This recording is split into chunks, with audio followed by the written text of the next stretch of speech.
സ്ഥാനാർത്ഥി പ്രഖ്യാപനത്തിന് പിന്നാലെ UDF സ്ഥാനാർത്ഥി ആര്യടൻ ഷൗക്കത്ത് വോട്ട് തേടി പ്രചരണം ആരംഭിച്ചു. നോമ്പുതുറയ്ക്ക് ശേഷം രാത്രി 8 മണിയോടെയാണ് താഴെ ചന്തക്കുന്നിൽ നിന്നും നാട്ടുകാരെ നേരിൽ കണ്ട് വോട്ട് തേടിയത്.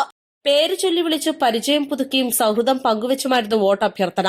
ഉപതെരഞ്ഞെടുപ്പിൽ വിജയിച്ച 8 മാസം കഴിയുമ്പോഴേക്കുമാണ് ഷൗക്കത്ത് വീണ്ടും പൊതുതെരഞ്ഞെടുപ്പിൽ വോട്ട് തേടിയെത്തുന്നത്. നിലമ്പൂരിന്റെ കഴിഞ്ഞ 9 വർഷത്തെ അനാഥാവസ്ഥയ്ക്ക് അറുതി വരുത്തി കേവലം 200 ദിവസം കൊണ്ട് 200 കോടി രൂപയുടെ വികസനം കൊണ്ടുവരാനായെന്ന് ആര്യടൻ ഷൗക്കത്ത് പറഞ്ഞു.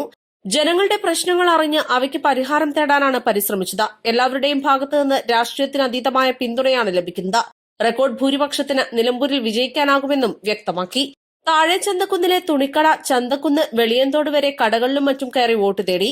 UDF നേതാക്കളായ VA Kareem, A Gopinath, advocate Sherry George, നഗരസഭാ വൈസ് ചെയർമാൻ ഷൌക്കത്ത് അലി കൂമഞ്ചേരി തുടങ്ങിയവരും ഒപ്പമുണ്ടായിരുന്നു. East live, Nilambur.